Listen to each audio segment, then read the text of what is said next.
Deskripsi mata kuliah.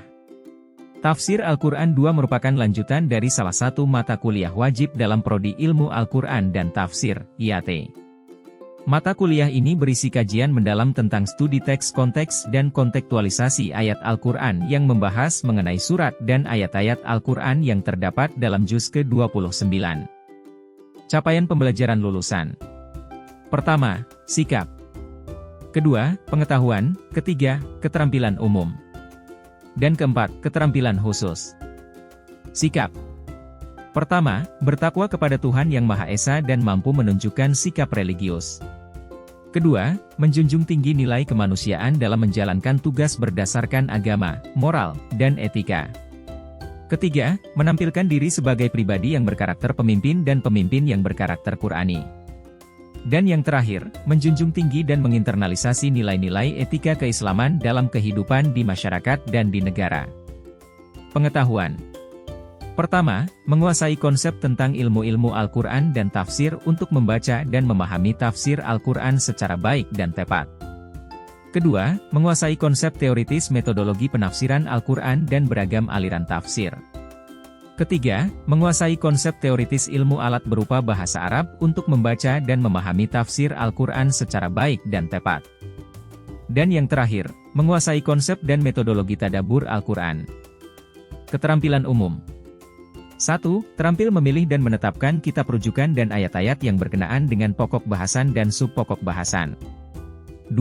Terampil menulis dan menuangkan pemikiran dan gagasan secara tepat guna dan hasil guna. 3. Mampu memahami dan mentadaburi isi kandungan Al-Quran, 29 juz Al-Quran. Keterampilan khusus. 1. Mampu membaca ragam kitab tafsir Al-Quran dari sumber aslinya klasik dan kontemporer. 2. Mampu mengkontekstualisasikan makna kandungan Al-Quran, tafsir dan tadabburnya dengan dinamika kehidupan masyarakat dan perkembangan ilmu pengetahuan dan teknologi. 3. Mampu menyebarluaskan Al-Quran, tafsir dan tadabburnya kepada masyarakat dalam rangka syiar agama di dalam kehidupan sosial keagamaan, kebangsaan dan kenegaraan. Dan keempat, mampu menulis mushaf Al-Quran, imanku. Matrik mata kuliah ilmu tafsir 2. Pertemuan 2. Kemampuan akhir yang diharapkan. Pertama, mahasiswa mampu memahami dan mengetahui tafsir Ibnu Katsir dalam surat Al-Jin. Kedua, mahasiswa mampu mengambil kesimpulan materi. Dan ketiga, mahasiswa mampu mengerjakan tugas-tugas dengan baik. Bahan kajian yang digunakan yaitu, Tafsir Al-Quran Ibnu Katsir Juz 29 Surat Al-Jin ayat 1-17. Dan bentuk pembelajaran yang digunakan adalah 1. Presentasi dan diskusi. 2. Membaca kitab Ibnu Katsir. 3. Kisah. 4. Tanya jawab. Dan 5. Merangkum hasil presentasi. Pengalaman belajar. 1. Mahasiswa belajar secara tatap muka. 2. Kegiatan terstruktur menyusun ringkasan materi diskusi. 3. Mahasiswa mendiskusikan materi dengan kelompok. 4. Mahasiswa bertanya jawab dengan dosen tentang materi yang dibahas. 5. Mahasiswa memahami materi dan meringkas materi yang diajukan oleh dosen. Kriteria dan indikator penilaian. 1. Kehadiran. 2. Keaktifan. 3. Ketepatan analisis dan pemahaman konten materi. Surat Al-Jin nomor 72 ayat 1-7. Keislaman kaum jin. Muqaddimah Surat Al-Jin. Pertama, secara umum surat ini berisi tentang beberapa poin penting, keislaman kaum jin, keterlibatan Allah Subhanahu wa Ta'ala dalam menjaga wahyu yang diturunkan kepada Nabi mulia Nabi Muhammad Shallallahu Alaihi Wasallam. Kedua, surat ini terdiri dari 28 ayat. Dan ketiga, dinamakan dengan Al-Jin karena membahas tentang makhluk Allah yang bernama jin. Sebagaimana yang tercantum dalam ayat pertama. Abdullah bin Abbas bercerita, suatu hari Nabi Shallallahu Alaihi Wasallam bersama beberapa sahabat berangkat menuju pasar, Ukas. Saat itu setan sudah tidak lagi dapat menguping berita-berita langit. Mereka juga dilempari bola-bola api bila mencoba menguping. Ketika bertemu kawan-kawannya, mereka ditanya, "Apa yang terjadi dengan kalian? Kami tidak lagi dapat menguping berita-berita langit." "Ada banyak bola api yang mengejar bila kami berusaha menguping," jawab mereka. Kawan-kawan mereka berkata, "Jika begitu, pasti ada sesuatu yang terjadi. Cobalah kalian pergi ke timur dan barat, cari tahu apa yang menyebabkan kalian tidak lagi dapat menguping berita langit." Berangkatlah setan-setan itu.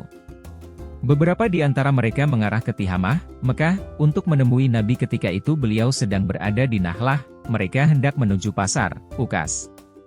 Saat itu beliau dan para sahabat sedang menunaikan salat subuh. Ketika mendengar lantunan Al-Quran, mereka menyimak dengan seksama. Mereka lalu berkata, "Demi Allah, pasti inilah yang membuat kita tidak lagi dapat menguping berita-berita langit." Demikianlah, mereka menyampaikan hal ini kepada kawan-kawan mereka.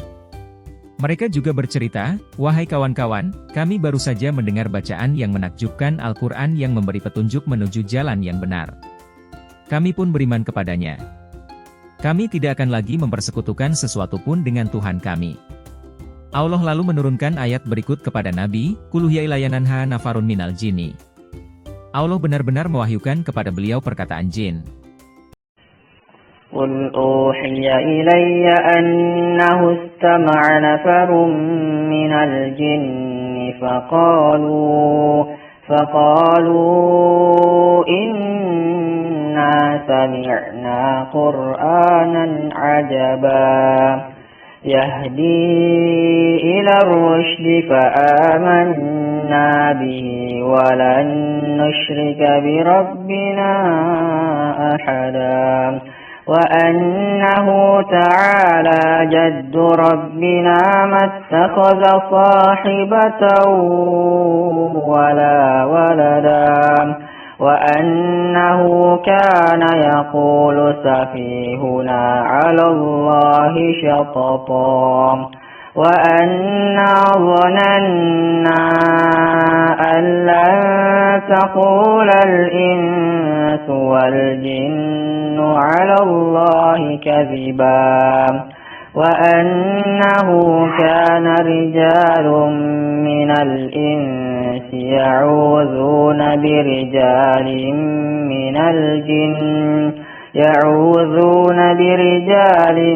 من الجن فزادوهم رهقا. Terjemah.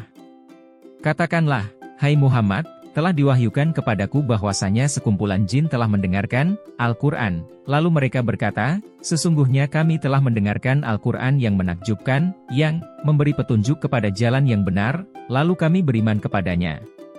Dan kami sekali-kali tidak akan mempersekutukan seorang pun dengan Tuhan kami, dan bahwasanya maha tinggi kebesaran Tuhan kami, dia tidak beristri dan tidak pula beranak. Dan bahwasanya orang yang kurang akal daripada kami dahulu selalu mengatakan perkataan yang melampaui batas terhadap Allah, dan sesungguhnya kami mengira bahwa manusia dan jin sekali-kali tidak akan mengatakan perkataan yang dusta terhadap Allah. Dan bahwasanya ada beberapa orang laki-laki di antara manusia meminta perlindungan kepada beberapa laki-laki di antara jin, maka jin-jin itu menambah bagi mereka dosa dan kesalahan. Dan sesungguhnya mereka, jin, menyangka sebagaimana persangkaan kamu, orang-orang kafir Mekah, bahwa Allah sekali-kali tidak akan membangkitkan seorang rasul pun.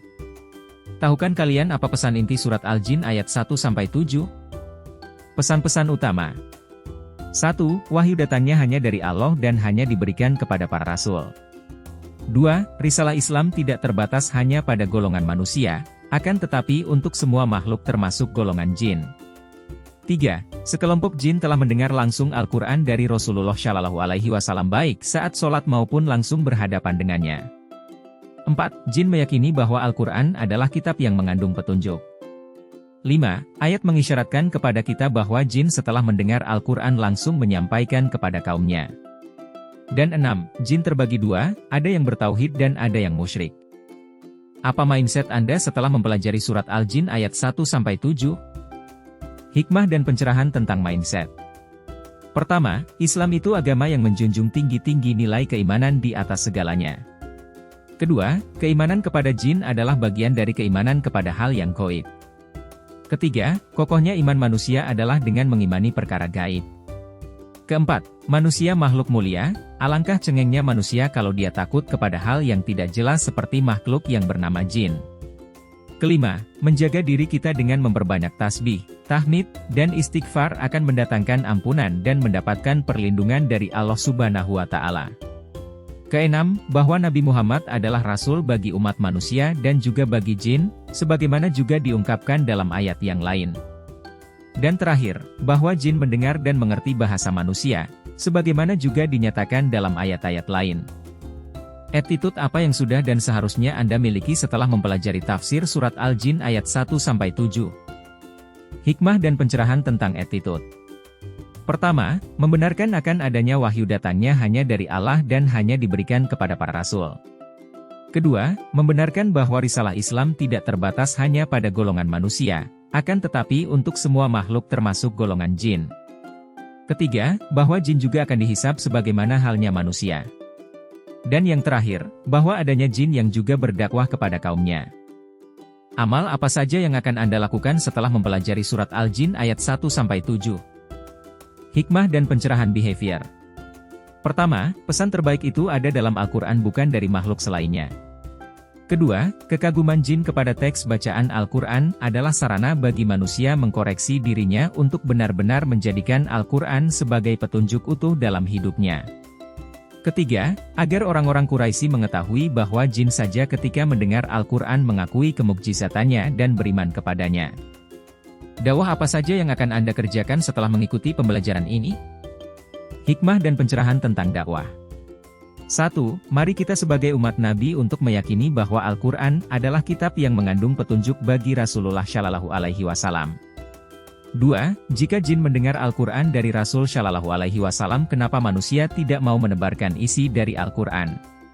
3. Ajaklah keluarga kita untuk terus berpegang pada kitab mulia yaitu Al-Quran.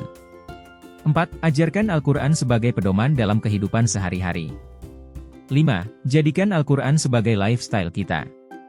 Dan 6. Al-Quran pada prinsipnya mengajarkan rahmatan lil alamin bagi semua makhluk apalagi manusia.